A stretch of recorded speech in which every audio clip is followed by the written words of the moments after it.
How did you first feel when your daughter was diagnosed with Pira syndrome? Well, I think in our situation, it was a little different because she was so much older. Taylor wasn't diagnosed until she was 22. And at that time, there was only 44 Pura patients known worldwide. Wow. And for me, it was a relief because I had gone all those years not knowing. And even though the doctors would say there was nothing I could have done, you keep thinking, did I do something wrong? Did I wrap her up too tight? Not give her enough liquids?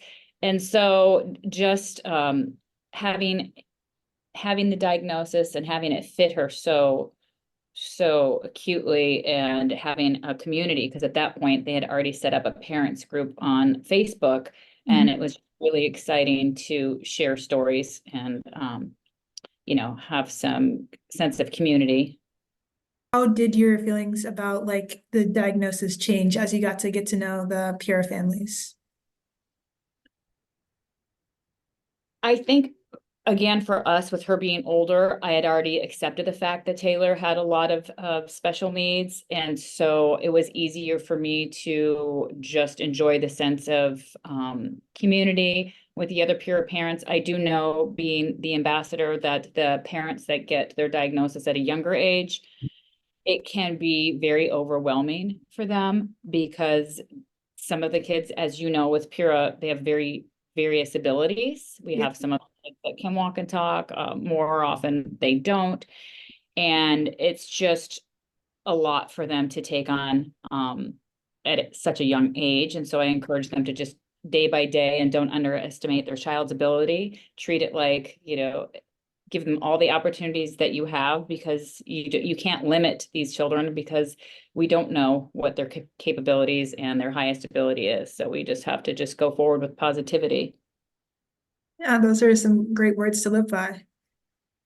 So what exactly does the Pure Foundation do? Well, we're here to support, first of all, the Pura families, and provide them with any resources. We like to direct them towards local resources for not only better health care, but mental health care as well. We're working on a platform for that. We also are going forward on research opportunities, developing some stem cell lines, some mouse models. And so we want to further the pure research and look into drug repurposing.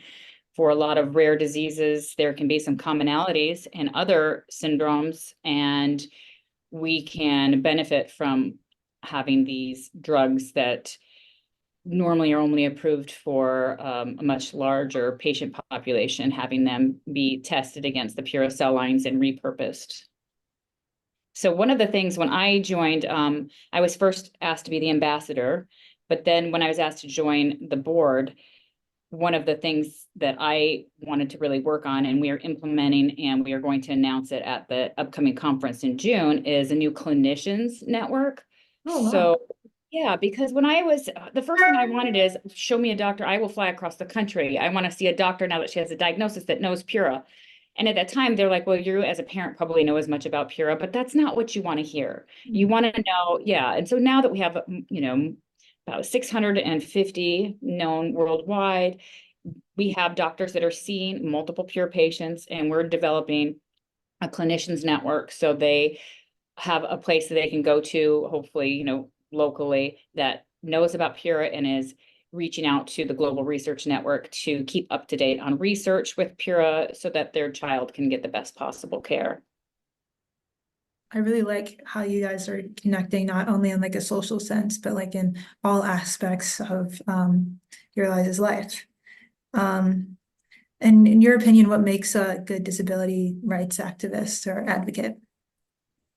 Well, I think probably, and I'm new to this and I'm learning. I learned a lot at the Global Genes Rare Disease Conference in San Diego, and I think the most important thing is just being the voice for someone who can't be their own voice, stepping up to make sure that they are receiving the best possible life with all of the opportunities that any person, everybody deserves all of the opportunities. So you have to just be the voice for someone who can't speak for themselves. Yes. And how can communities best support kids with disabilities or with rare diseases? I think one of the most important things is just being all-inclusive. When Taylor was in school, her happiest times were when she was included in classes with kids of all abilities. She just really liked, the interactions with the typical children. And so I think for the Pura kids, especially because such high levels of receptive cognition, that they are around, fully speaking, fully typical, capable kids. Just to get the same opportunities, especially just even social opportunities with children. Yeah, I definitely agree. My youngest sister, she really loves going to school when she can and interacting with all her classmates. Yeah. Yeah.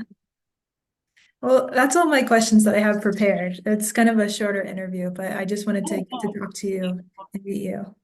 I'm really impressed that you're doing this. That's great.